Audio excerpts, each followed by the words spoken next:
las 7 cartas del cielo, las 7 cartas del Señor, enviadas a iglesias específicas, a 7 iglesias específicas ubicadas en lo que se conoce como Turquía, Asia Menor, iglesias que conforman un arco geográfico y iglesias que llamaron la atención no solamente en cuestión de iglesias en sí, sino en cuestión principalmente de la vida de cada una de ellas, la identidad de cada una de estas iglesias y aquella frase que se va repitiendo, yo conozco, marca esta realidad que es común también a cada congregación en la tierra, desde el momento en que la iglesia, aquel tesoro escondido, se da a conocer históricamente, hasta el tiempo en que el Señor nos venga a buscar a su iglesia aquí en la tierra. Entonces, cada congregación a lo largo de estos años, de estos siglos, hasta el día de hoy, porque quizá el Señor pueda venir esta noche a buscarnos,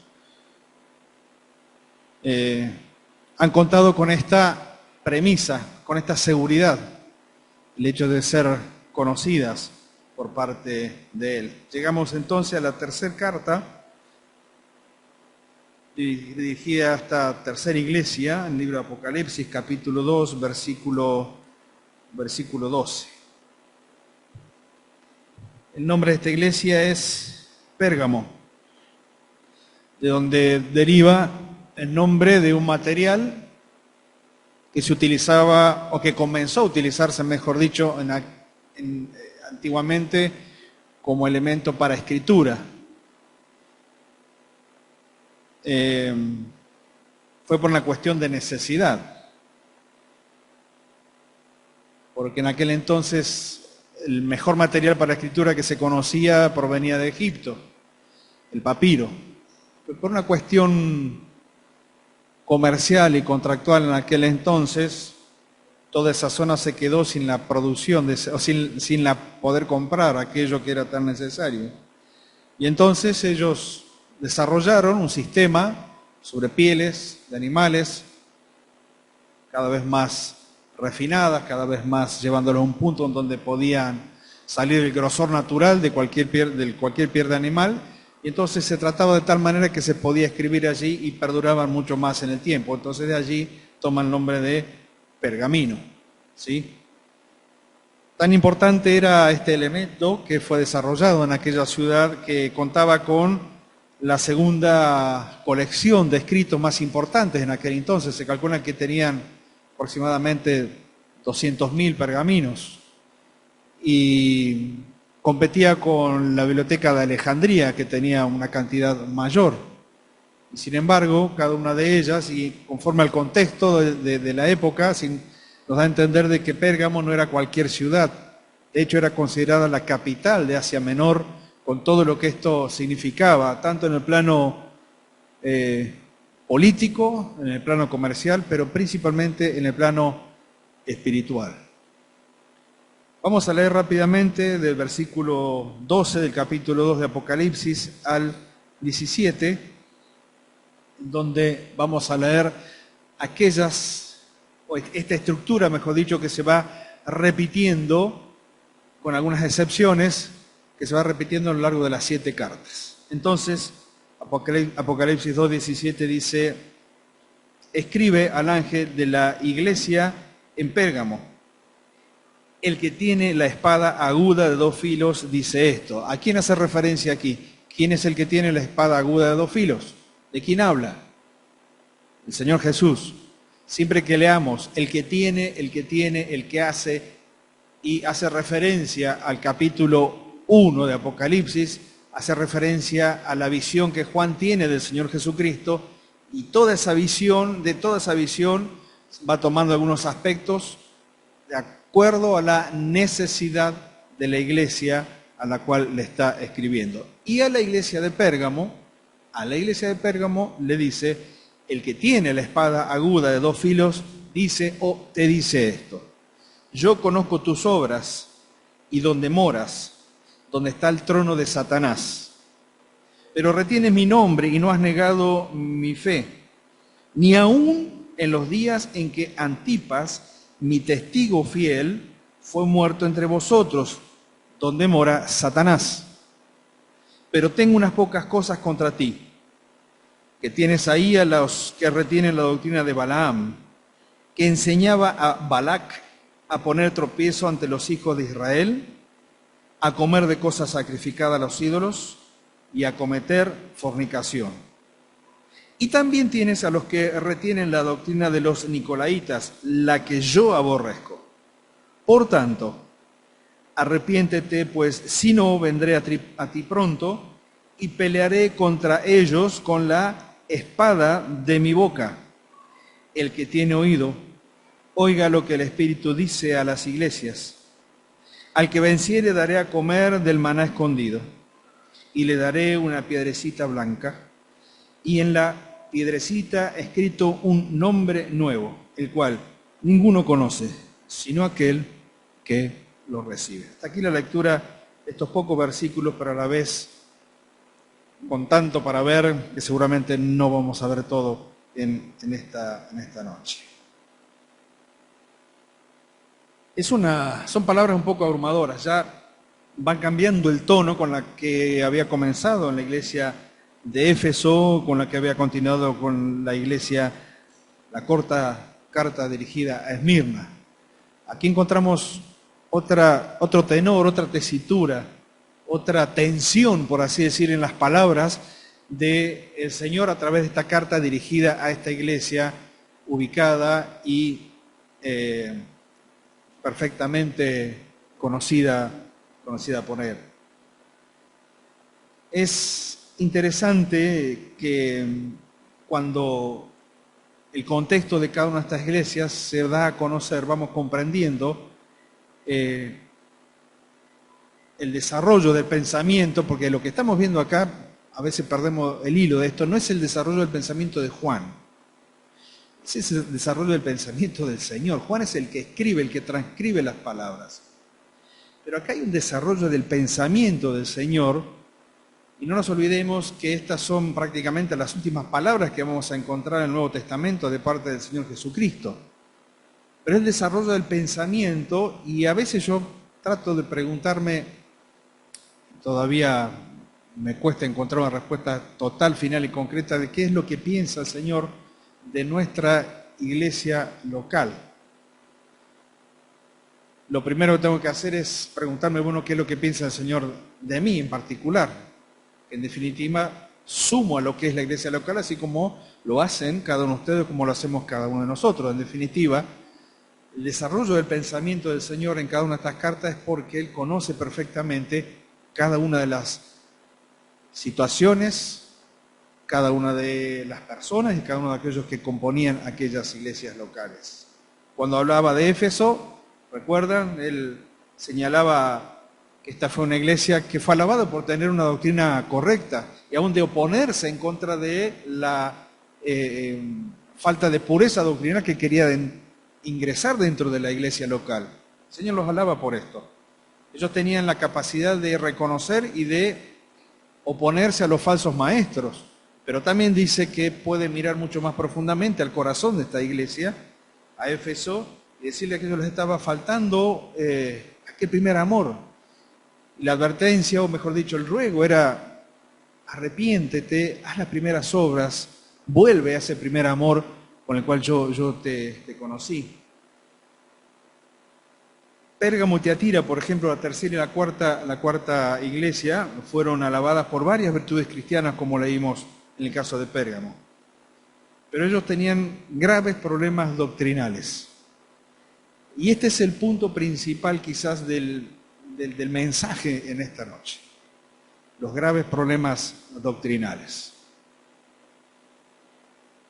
Hay un problema muchas veces cuando tratamos de definir qué es más importante, si conducir la iglesia con amor o conducir la iglesia con doctrina, solamente con doctrina. Los dos extremos en soledad son malos, porque conducir solamente la iglesia con amor, y ese amor que deja pasar situaciones o deja pasar actitudes, deja pasar decisiones y conducta, es una iglesia que tarde o temprano abrirá las puertas a cuestiones o cosas peores. Y si uno se dirige en cuanto a la iglesia a tratarla solamente con una doctrina seca, fría, rigurosa, solamente como reglas impuestas, entonces nos vamos a encontrar con que es una iglesia que está pronta a morir. El Señor nunca pasó por alto los dos aspectos de la conducción y del trato para con las personas. Cuando a la mujer que fue hallada en adulterio le pregunta, ¿dónde están, mujer, aquellos que querían apedrearte? Y ella le dice, no están, Señor, se fueron. Entonces le dice, vete, pero le marca el aspecto doctrinal. La salva, la cuida, la proteja porque la amó y porque vio en esa mujer una gran necesidad. Y la amó y la perdonó. Pero inmediatamente le marca, podemos decir, el contexto doctrinal del resto de su vida, porque inmediatamente le dice, vete y no peques más, como diciendo, todo esto que has vivido, este punto extremo hasta de casi perder tu vida, ha sido porque en este aspecto fallaste. ¿Cuál era? Vivir una vida en pecado. Entonces el Señor marca y enseña a la iglesia, y nos enseña a nosotros que estos dos aspectos van siempre de la mano. No solamente la doctrina que tiene que ser guardada, cuidada, enseñada y practicada, sino también el amor que nos ayuda a aplicar la enseñanza, pero como lo haría el Señor, amándonos, entendiéndonos, pero nunca pasando por alto nuestros caprichos y nunca pasando por alto nuestras malas decisiones, nunca pasando por alto nuestros pecados. El amor y la verdad muchas veces ha marcado esta tendencia a enfatizar a una y a descuidar la otra. Pablo le dice a los filipenses, quiero que crezcan en dos cosas, en amor y en discernimiento. Y él ve que los dos aspectos van siempre de la mano, crezcan en amor, pero crezcan discerniendo, crezcan en amor, pero crezcan aprendiendo y comprendiendo la palabra y la doctrina de Dios, crezcan siempre en esos dos aspectos. Tanto la verdad como el amor son señales de una iglesia fiel, son señales de un creyente fiel, son señales de un hijo de Dios. Ahora, el Señor dice, escribe al ángel de la iglesia en Pérgamo, y tenía algunas cosas interesantes para decir. En primer lugar, entendamos que Pérgamo, que era la que estaba más al norte de este arco, en Turquía o en Asia Menor, era la capital en la provincia romana de Asia. Se calcula que era una de las más importantes y seguramente era la más grandiosa en cuanto a desarrollo comparada con las otras 7 iglesias. Estaba obsesionada con las riquezas, estaba obsesionada con la moda, estaba obsesionada con el poder. Era una ciudad, estoy hablando de la ciudad, no de la iglesia, ¿sí? Era una ciudad que abarcaba todo aquello que, traspolándolo a nuestra época, es exactamente lo mismo. Vivimos en una sociedad que está obnubilada por la última noticia, la última moda, el poder, las riquezas, el dominio. Podríamos decir que aquella ciudad estaba marcando lo que sería, en definitiva, el desarrollo del sistema de este mundo que se opone a Dios y que tiene una mente y que tiene un ejecutor, y esa mente, ese ejecutor, tiene un nombre, y ese nombre es mencionado 2 veces en esta carta: Satanás. Por lo tanto, Pérgamo es una pequeña muestra de lo que sería el mundo después. No solamente en el desarrollo del sistema del mundo, sino también en la relación de esa ciudad para con aquella iglesia que estaba emplazada en esa ciudad, que nos está mostrando un aspecto de lo que será, lo que ha sido la iglesia siempre emplazada en medio de este mundo. Cuando yo digo una iglesia emplazada en medio de este mundo, creo que evidentemente muchas veces la comodidad que tenemos de venir 2 o 3 veces a la semana a nuestras reuniones, nos sentamos más o menos en los mismos asientos, Tenemos la comodidad que nos permite estar bien en verano, estar bien en invierno, que no está mal, pero muchas veces este ambiente que vivimos y que tenemos, donde no hay persecución, salvo un par de piedras de vez en cuando, algún enojo, algún vecino de vez en cuando, pero esto nos hace perder de vista de dónde está emplazada nuestra iglesia local.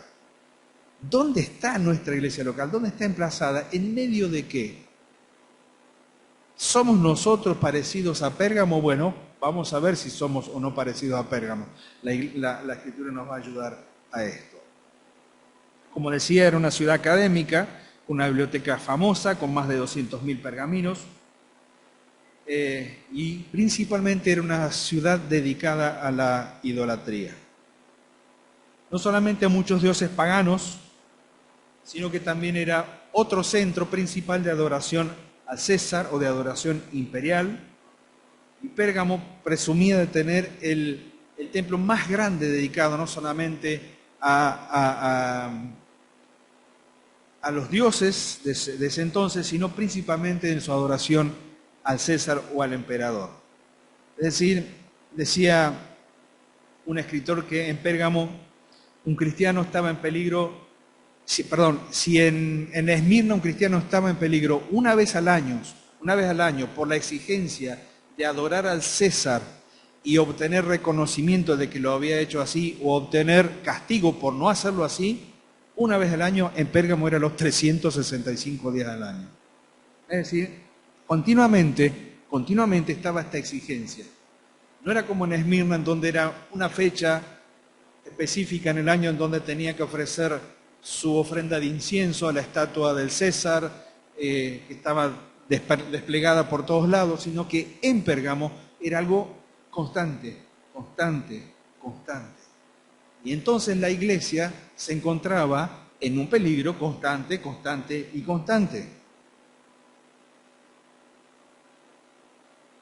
¿Qué se dice en cuanto a la presentación de aquel que envía el mensaje? Bueno, leímos en el versículo 12, el que tiene la espada aguda de 2 filos dice esto. Es decir, el que está escribiendo, mejor dicho, el que está dictando o el que está diciendo esta palabra, de la cual Juan toma nota, se presenta de esta manera. Yo soy el que tiene la espada aguda de 2 filos. Yo soy el que dice esto.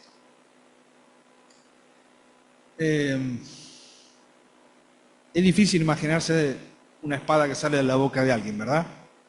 No es una figura grotesca la que está presentando la Escritura. Quiero que salvemos la diferencia. No es una caricatura, ¿sí? No es una caricatura de una burla del Señor con una espada que sale de su boca. No, es la imagen bien clara de lo que significa la figura de alguien que tiene autoridad y que desde su boca sale una espada. Bueno, todos sabemos que la espada es figura de algo muy importante para la iglesia y para nuestras vidas. ¿Qué es? La palabra de Dios. La palabra de Dios. En el mismo Apocalipsis se cuenta de aquel que viene a luchar contra las naciones dirigidas por el anticristo y que van a ser destruidas ¿por qué? Por la palabra, por la espada que sale, por la palabra. Pero aquí está esta pelea o esta lucha que ni siquiera va a tener oposición porque el Señor inmediatamente se presenta y vence. No es contra naciones. Aquí esta palabra que sale o esta espada que sale va dirigida hacia la iglesia. Y le está diciendo a aquella iglesia que está sufriendo lo que vamos a describir ahora, bueno, yo soy el que viene acá con la última palabra en cuanto a autoridad, pero también con el poder para ejecutar todo lo que yo voy a decir y todo lo que yo quiero hacer.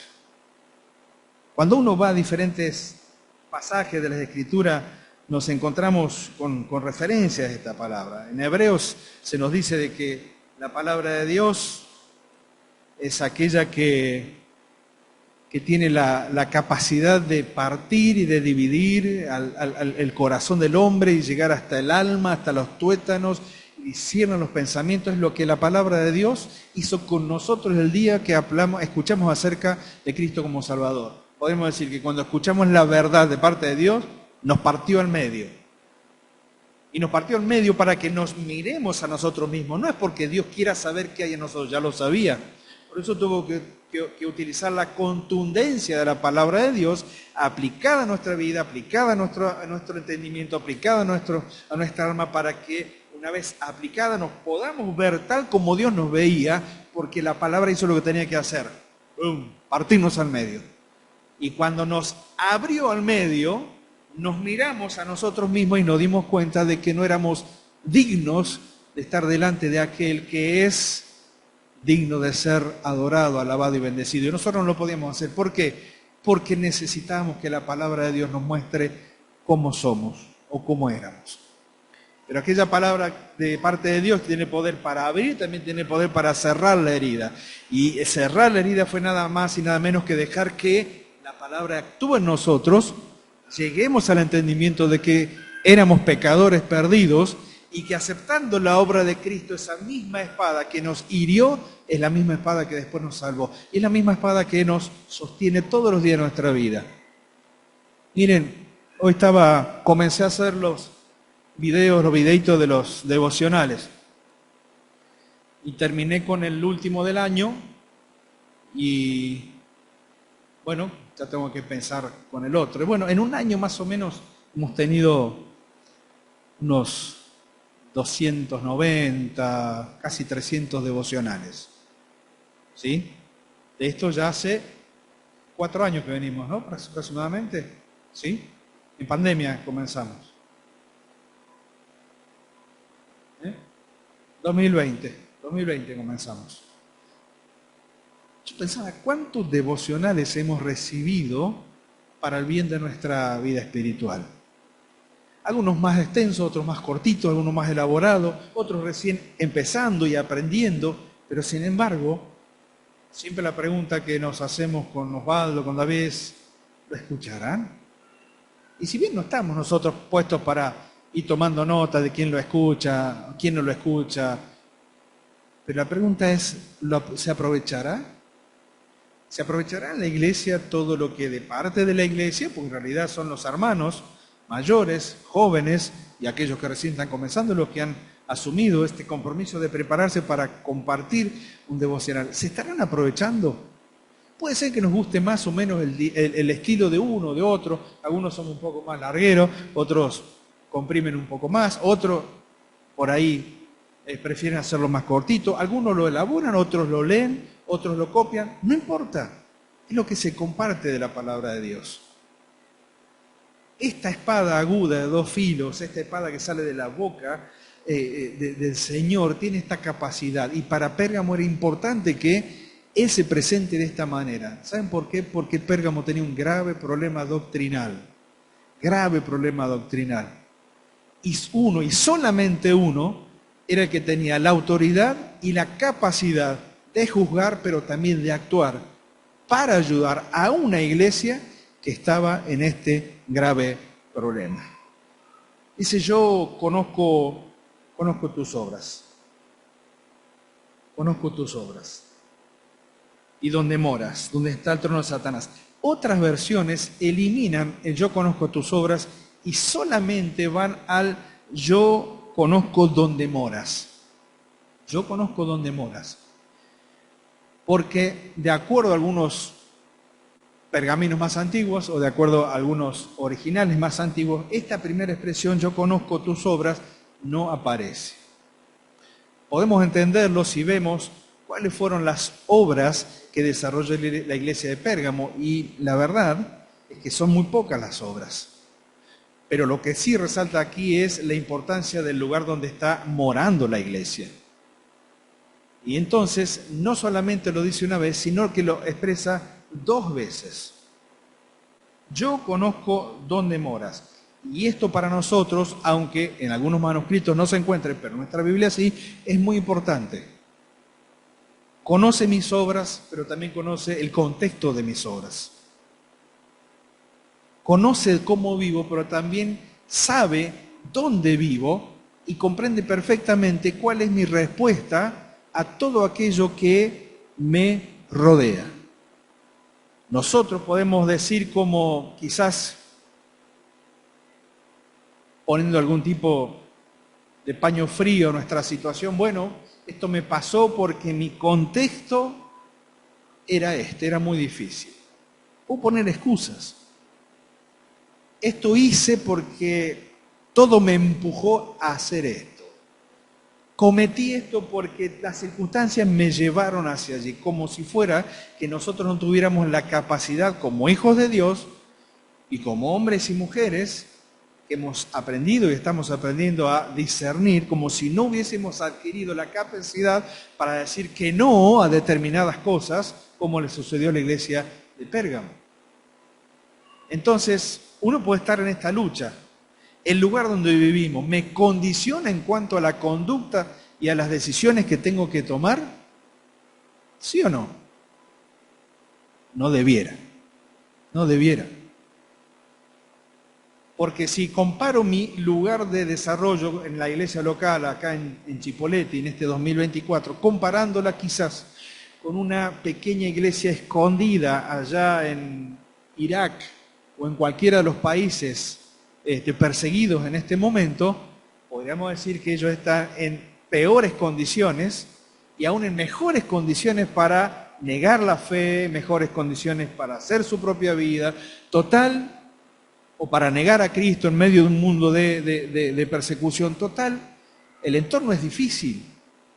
Para nosotros entonces tendría que ser mucho más fácil. Y entonces el hecho de negar la fe o tomar decisiones malas en nuestra vida no tendría que estar tan condicionada. Y sin embargo, ni para el uno ni para el otro. Porque el llamado a ser fiel es para el que está en un entorno favorable y para el que está en un entorno difícil. La iglesia en Pérgamo estaba en un entorno difícil. Yo sé dónde mora, dónde está el trono de Satanás. De todas maneras sabemos y vemos ilustrado en este pasaje que Satanás es un enemigo muy real. Quitémonos de la mente la imagen de esa caricatura, de ese ser vestido de rojo, con capa o sin capa, con cuernos o sin cuernos, feo, horrible, con una colita en punta, con un tridente y dominando en el infierno, porque nada de eso tiene que ver con la Escritura, con lo que la Escritura dice acerca de Satanás. Satanás es un ser espiritual que puede manifestarse como un ángel de luz para engañar inclusive a los escogidos, así lo dice la palabra de Dios. Tiene esta capacidad de seducción y que evidentemente fue algo que impactó en la iglesia de Pérgamo en ese entonces. Pero lo que sí es cierto que hay 4 cosas que podemos saber de Satanás. En primer lugar, que él se opone a Dios. ¿Lo sabemos o no lo sabemos? Claro que lo sabemos. Satanás se opone a Dios. En segundo lugar, Satanás se opone al pueblo de Dios, a la iglesia. En tercer lugar, Satanás se opone al reino o al dominio de Dios. Y en cuarto lugar, Satanás está detrás de todas las cosas que estamos viendo en un mundo que no le agrada a Dios. Todo aquello que no le agrada a Dios, todo aquello que está detrás, la mente creativa que se opone constantemente a Dios y a todo lo que tiene que ver con Dios. Tú moras donde está el trono de Satanás. Y un trono es una imagen de ¿qué? Es una imagen de autoridad, un asiento de autoridad. Pero fíjense que ahí dice, tú moras donde está el trono de Satanás, no donde está establecido el trono de Satanás, que son 2 cosas distintas. Porque si hay un trono que está establecido, ¿cuál es? Es el trono de Dios. Podríamos decir que aún aquel que trata de imponer su trono en distintas épocas de la historia, maquinando y guiando el corazón y el pensamiento de los hombres en contra de Dios, todas las ruinas, toda la maldad, todo el despliegue de cosas malas que el ser humano tiene la capacidad para desarrollar, no lo hace exclusivamente por su capacidad en sí, sino también por la motivación externa que recibe de parte del Dios de este siglo. Pero su trono es un trono transitorio. El trono de Dios es el que permanece para siempre. Satanás está de paso. Satanás ha sido vencido. Satanás tiene un fin. Y es esa la seguridad que nos tiene que dar a nosotros, la seguridad de qué lado estamos en cuanto al desarrollo de la historia de nuestra iglesia acá, en este lugar, en Chipoleti. estamos del lado de aquel que tiene un trono establecido y ese trono le pertenece a Dios. Ahora bien, el asiento de Satanás es frecuentemente el asiento de poder e influencia mundial y de orgullo académico y de capacidad, de ingenio, de tantas cosas. Lo que yo me doy cuenta es que cada vez que vemos algún desarrollo tecnológico, al poco tiempo, ¿qué sucede? Se desvirtúa, se utiliza para el mal. La famosa inteligencia artificial que está surgiendo en este momento, leí un artículo que es un peligro inclusive para los cristianos. ¿Saben por qué? Porque se está permitiendo que sea la inteligencia artificial la que desarrolle conceptos inclusive de la Biblia y de la palabra de Dios. No les pido que lo hagan o que hagan la prueba, pero sucede. Sucede. Ustedes le piden a la inteligencia artificial, ¿qué dice esto de? Y no nos olvidemos que esa inteligencia artificial que se maneja con información de todo este mundo y abarca absolutamente todo, sin ningún tipo de límite moral ni ético, va a dar una serie de informaciones que hasta puede ser cómoda, tranquila, para aquellos que inclusive preparan mensajes. Total, voy y la inteligencia artificial me larga un texto, lo copio y seguimos adelante. Detrás de este mundo, detrás de este sistema hay una mente, y esa mente tiene un nombre, y ese nombre es Satanás. Y el Señor lo sabía cuando le escribe a los hermanos en Pérgamo.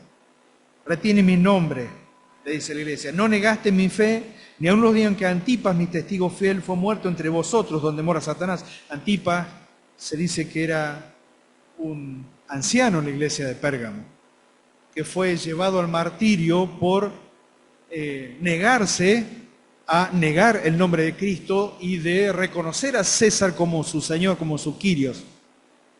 Y entonces dice que fue metido dentro de un toro de bronce al cual se le prendió fuego, y ese trono de bronce tenía como una especie de cornetas en su boca, es decir, que cuando se escuchaban los gritos de la persona que estaba siendo quemada viva, se amplificaba a través de esto y parecía como que ese toro de bronce estaba gritando y expresando en forma amplificada sonidos de furia, eran los sonidos de agonía. Y entonces el Señor, al contemplar a ese hombre que muere por causa de la fe y que no niega la fe, lo llama con el único que es nombrado así, aparte del Señor Jesucristo, en toda la Escritura. ¿Cómo le dice a Antipas? ¿Mi qué? Mi testigo. Y no solamente cualquier testigo, mi testigo fiel, mi testigo fiel. Es decir, que Pérgamo tenía una carga importante de experiencia en cuanto a lo que significaba mantenerse firme ante los embates externos. Y fíjense que ellos se mantuvieron firmes ante los embates externos, retuvieron el nombre del Señor, no negaron la fe, ni siquiera en los días más difíciles de la iglesia, cuando Antipas fue muerto, entre ellos, precisamente ahí donde mora Satanás, en Pérgamo. Pero el problema no estaba con el embate externo, que de cierto lo sufrían los 365 días del año. El problema estaba adentro. Y siempre en toda iglesia local los embates serán de afuera, pero también desde adentro. De afuera y de adentro. A veces me pregunto si no somos bastante hinchas los ancianos con esto de cada vez que viene algún hermano de otra congregación a congregarse con nosotros, o alguien que quiere venir, si no seremos medio duros en este sentido. Y ¿saben qué? Llegué a la conclusión de que no. Porque siempre la mirada, al recibir a algún hermano, o alguien que se dice hermano de otra iglesia local, a congregarse con nosotros, la mirada siempre es conocer a esa persona hasta donde podemos, donde Dios sin duda conoce, con el objetivo de cuidar su vida con relación a la iglesia local. Y es cierto que diferentes iglesias locales pueden tener diferencias en cuanto a la práctica de la doctrina, pero donde hay puntos en comunes que tienen que ver con las verdades básicas del Evangelio, no hay ningún inconveniente. Puede ser que haya una discrepancia en cuanto a la forma del desarrollo del bautismo. Puede ser que haya una discrepancia en cuanto a la forma del desarrollo del culto. Pero hay cuestiones que son básicas y primordiales que tienen que ver con la persona de Cristo, con Dios, tienen que ver con la salvación, tienen que ver con aquello que hace a la identidad de una iglesia cristocéntrica y bíblica. El gran problema de Pérgamo es que ellos no frenaron nada. No frenaron nada. Porque si bien después dice, en versículo 16, arrepiéntete, pues si no vendré pronto y pelearé contra ellos con la espada de mi boca, pero aquí le está diciendo a toda la iglesia que se arrepienta. A toda la iglesia. Va a pelear con los que introdujeron la falsa doctrina, es cierto.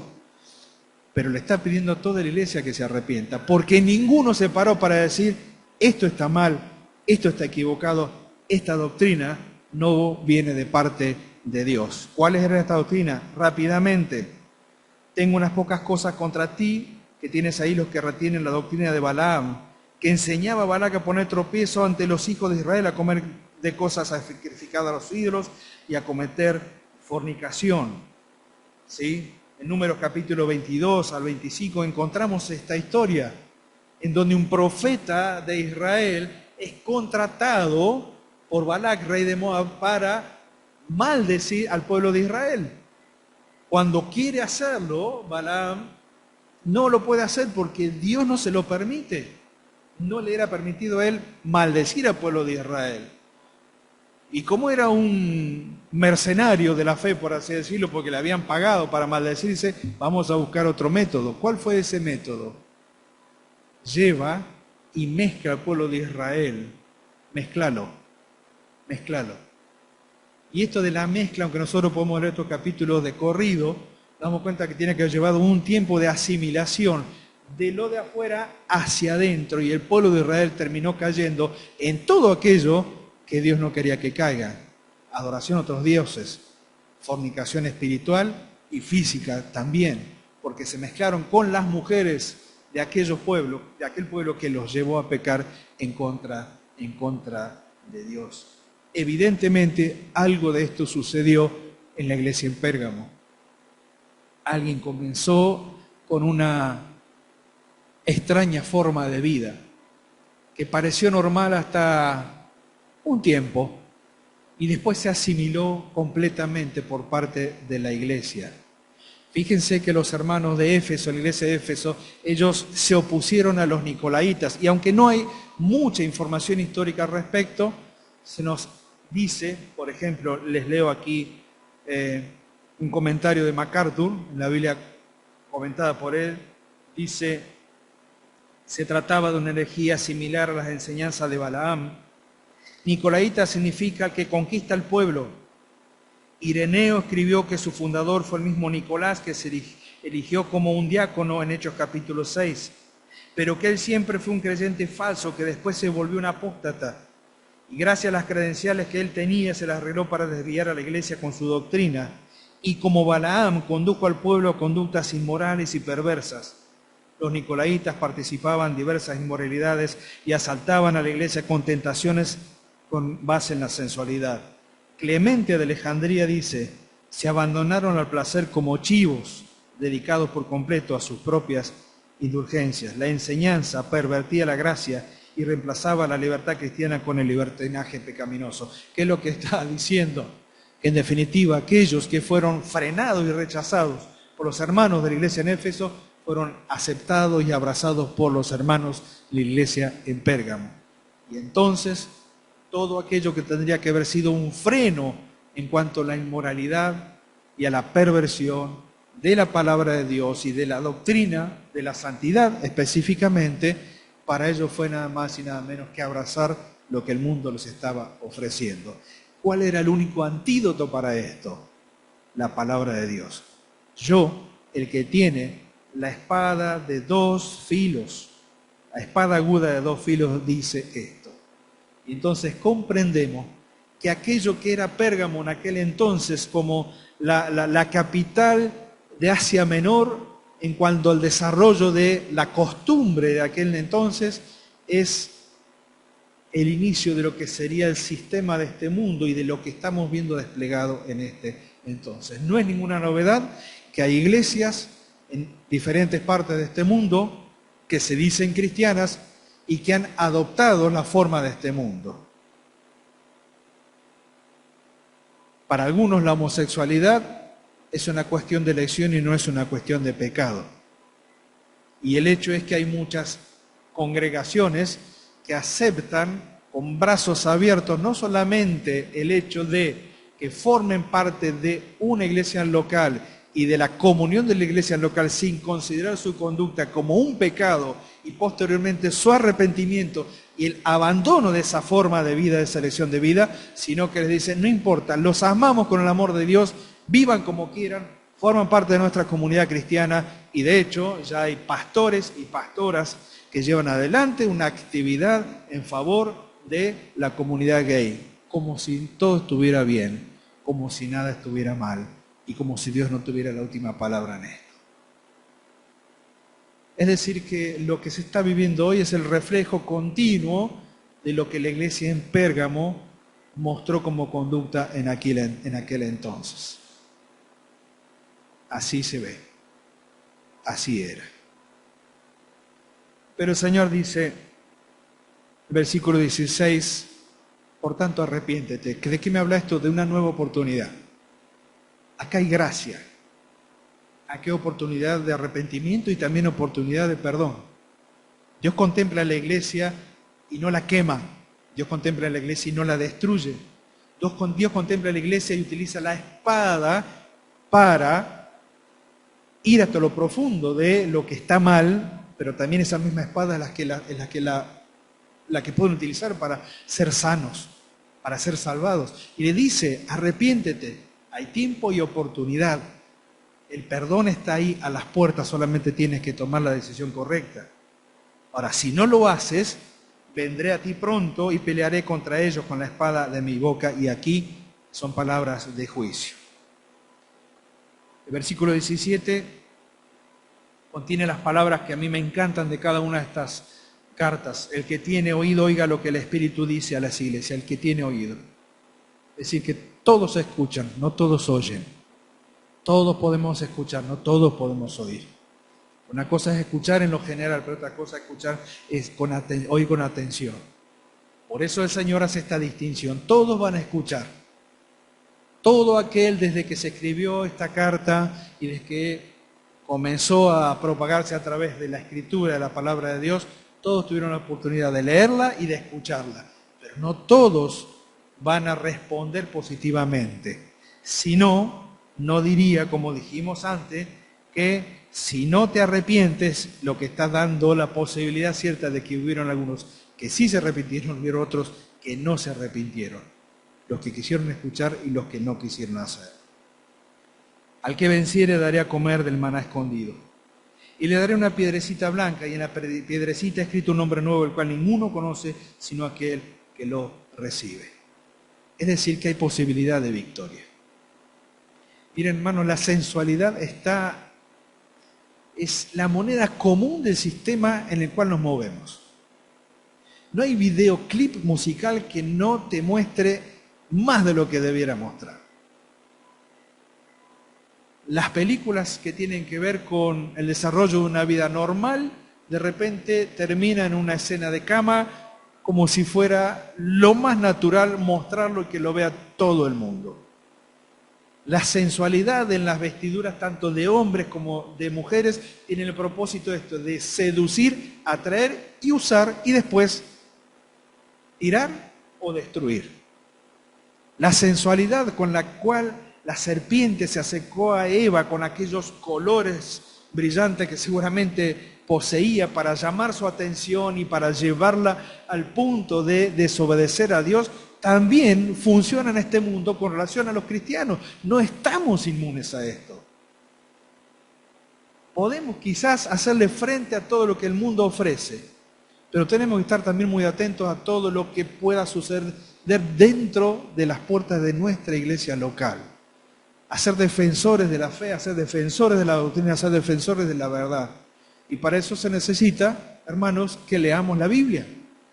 que en lo poquito o en lo mucho cada día vayamos incorporando conceptos ya aprendidos, afirmados en nuestra vida, o nuevos conceptos que surgen de la palabra de Dios que también vamos afirmando en nuestra vida. Queridos hermanos, el problema de la iglesia de Pérgamo no fue simplemente un problema de la iglesia de Pérgamo, fue la muestra de lo que puede pasar en cualquier iglesia local. Y entonces aquí está el desafío para nosotros, de cuidarnos, de protegernos con la palabra de Dios, para que si alguno ve que Marcelo está yéndose por la tangente con cualquier enseñanza que no tiene asidero en la palabra de Dios, conozco por lo menos dos que me van a frenar y me van a decir, ¿qué estás diciendo? ¿Qué estás enseñando? Tenemos que tener cuidado con el embate de afuera, pero también tenemos que tener cuidado con lo que surge desde adentro. Porque antes de que surja desde adentro, en primer lugar surgió en el corazón de alguien que no quiere escuchar a Dios, que escucha cualquier tipo de doctrina sin asidero bíblico y comienza a aplicarlo como si fuera, o enseñarlo como si fuera la verdad. ¿Podemos vencer? Sí que podemos vencer, porque aquí está la posibilidad, al que vence, al que venciere. Aún dentro de la iglesia en Pérgamo había hermanos que habían vencido y que tenían la posibilidad de vencer. Y la idea del vencedor es sinónimo de cristiano, de creyente. Dentro del pensamiento y de las palabras de Juan, el vencedor es un hijo de Dios. El vencedor es un hijo de Dios. Y esto ha vencido al mundo. Vuestra fe, para Juan, el vencedor es un hijo de Dios. Y entonces dice que dentro de la iglesia de Pérgamo había hermanos que eran vencedores porque eran hijos de Dios y que tenían la capacidad de recapacitar sobre su vida, arrepentirse y volver a los caminos. El vencedor es un hijo de Dios. Al que venciere daré a comer del maná escondido. Y esto habla del alimento diario, de aquello que estaba reservado, de la comida del cielo, de la comida de los ángeles, el pan de nobles, que nos dice la Escritura, que recibía el pueblo de Israel cada día en su peregrinaje en el desierto. Recibían, Dios los alimentaba. Al que venciere tiene la posibilidad cierta cada día de su vida de comer de este maná, que está escondido y guardado especialmente para cada hijo y para cada hija de Dios. Y algo más. Dice, le daré una piedrecita blanca y en la piedrecita ha escrito un nombre nuevo, el cual ninguno conoce sino aquel que lo recibe. Bueno, no puedo ser dogmático y decir que lo que voy a expresar al respecto es la verdad final, pero existen por lo menos 3 explicaciones de estas últimas palabras ya para terminar esta noche. Una piedrecita blanca se le daba a un vencedor en una serie de juegos, ¿sí? Similares a lo que conocemos como los juegos en Atenas o los diferentes juegos que tenían que ver con la competencia. Entonces al vencedor no solamente se le otorgaba aquella corona, sino también se le daba una piedrecita blanca, una piedra blanca donde se escribía su nombre. Era algo que él mostraba orgullosamente y le decía, en esta competencia yo vencí, acá está mi nombre. Una piedra blanca también era utilizada en los juicios, en donde se presentaba un caso y se determinaba una serie de personas que escuchaban el caso y cuando tenían que deliberar como un jurado, definían la inocencia de esa persona con piedras blancas. Y entonces, y con piedras negras, su culpabilidad. Y entonces se le pedía a aquel jurado que escuchaba, ¿qué hacía? Que tomen la piedra que consideraba en base a los alegatos y que diera su veredicto. Si había mayor cantidad de piedras blancas, la persona estaba absuelta. Tenía que ver con un juicio. Pero también la piedra blanca tenía que ver con una costumbre de aquella época, donde una persona podía preparar un gran banquete e invitaba a los que él quería. Se utilizaban unas especies de tarjetas de arcilla blanca en donde se escribía el nombre de la persona invitada. Y cuando llevaban la invitación, se cortaba la mitad, una quedaba para la persona que era invitada y la otra se la guardaba el que invitaba. Entonces, cuando llegaba el momento del agasajo, de la fiesta, del festejo, el que venía unía las dos partes y su nombre estaba allí. Entonces podía entrar tranquilamente porque el invitado y el invitador conocían el nombre y entonces podían disfrutar de todo lo que se había preparado. Quizás todo esto nos sirva para entender un poquito el sentido de la recompensa. Lo que sí es cierto que el día que entremos a la presencia del Señor, yo sé que no voy a entrar con una piedrecita blanca en donde tenga escrito mi nombre, porque mi nombre ya está escrito en el libro de la vida. Nuestros nombres están escritos allí. Tampoco puedo decir a ciencia cierta cuál será el nombre que el Señor me va a dar, ese nombre nuevo que voy a recibir. No lo sé. Lo que sí sé es que me da la posibilidad que ante lo externo o lo interno yo pueda ser un vencedor y disfrutar del alimento de su palabra y de la seguridad de que voy a ser recibido por aquel que dio su vida por mí.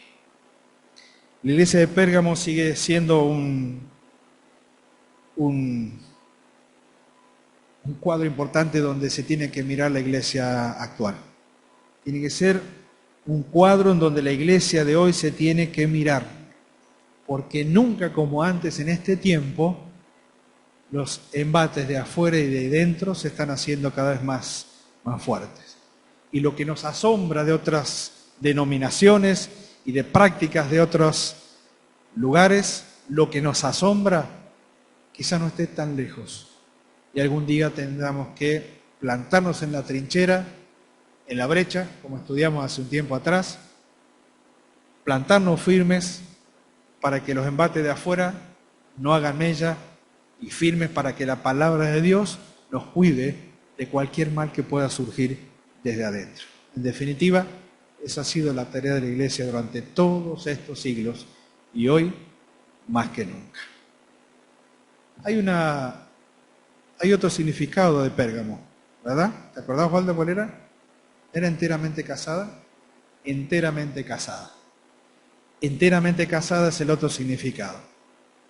Y tiene que ver con el principio de unión de la iglesia con este sistema, con esta sociedad. Bueno, nos toca a nosotros ser guardianes para que esto no nos suceda. Que el Señor bendiga su palabra.